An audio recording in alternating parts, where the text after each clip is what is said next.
as Israel shifts the focus of its deadly war to southern Gaza, they're going to great lengths to show the world they're trying to avoid a massacre. Now, that's included putting out a numbered map so Gazans can flee Israeli bombs. Now, Gazans have been told to listen to media outlets to tell them which numbered block is about to be bombed so they can flee to a neighboring one. So you can imagine they're saying 297 is about to be bombed, please move to 298. It's completely dystopian, right? If Gazans don't want to constantly move from neighborhood to neighborhood, avoiding bombs like they're in some kind of macabre video game, they have, though, been given another option. They can go to the Al-Mawazi safe zone. Now, as you can see, this is a small strip of land on the Mediterranean Sea. So you can see it there in the bottom left of that map. Now, the existence of this zone has been touted by Israel as a sign of its humanitarianism. This is Israeli Ambassador Zipi Hotaveli on Sky. There is a place in Gaza called the Muasi. The Muasi is the place where they all can have shelters. Together with international organizations, we created shelters for the Palestinian people. So you cannot say Israel is not, facilitating that. Together with humanitarian aid. So according to Hotaveli, in Al-Muasi, Gazans will be safe from bombs. They'll have access to shelters and humanitarian aid. Very, very humanitarian. Unfortunately for Hotaveli, Sky obtained footage of Muasi.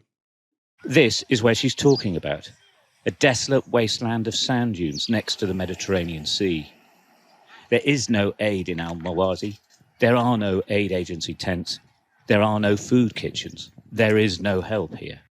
Ash, 2 million people live in Gaza. According to Zipi Hotaveli, they should all go hang out on what looks like a kind of abandoned junkyard, essentially. I mean, how can we possibly interpret that? Did she just think that, no, I suppose they know that actually no one can enter Gaza, so presumably they would have to have got some freelance journalist to take that film.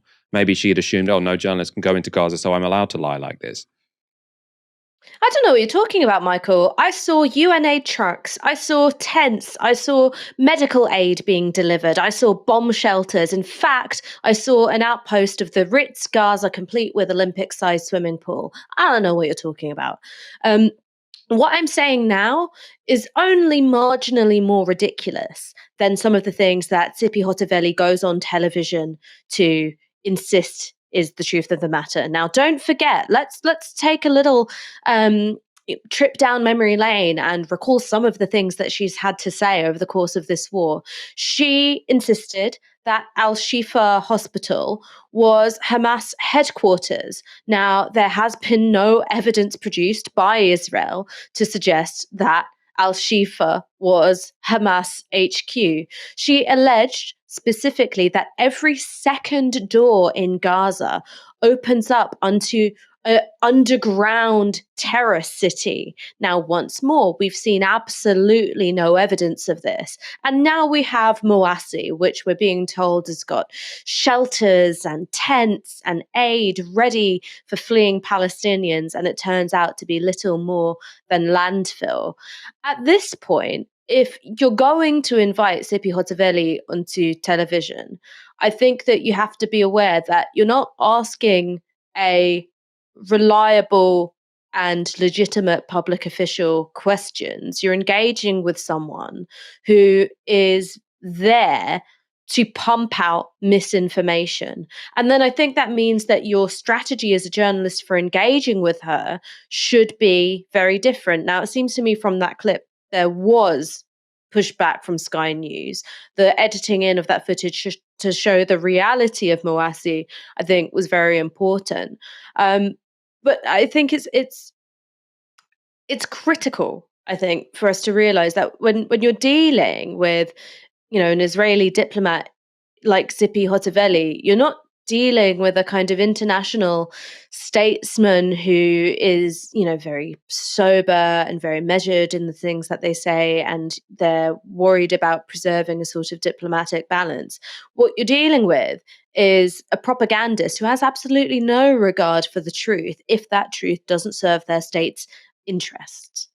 Yeah. So I suppose to clarify what you saw in those two clips, so that was part of a package where they were showing a previous interview with Hotaveli where she was talking about this safe zone. And then I think more recently, Sky had got footage from there. So I don't think she was called out in the interview. And I suppose that shows the problem here. I mean, I wouldn't, I wouldn't necessarily judge an interviewee or an interviewer, too harshly for not being able to call that, because obviously it's very, if there's just this scattergun approach to the truth or to lies, it's very difficult to debunk them in real time. So I think Sky went away afterwards and debunked it. So credit to them for that. What I do hope is that the next time she comes on Sky, they don't just let her tell a new series of lies without getting her to be held account for the previous ones, right? I would hope that when she is next on Sky, being, the Israeli ambassador putting forward Israeli talking points, they say, by the way, why should we believe anything you say? Because last time you came on Sky, you said this. And what we then had the time to do was to send presumably a freelance cameraman, because obviously no camera people can go into Gaza, to take some video of this place, and it looked like this. So why should we ever believe anything you say again?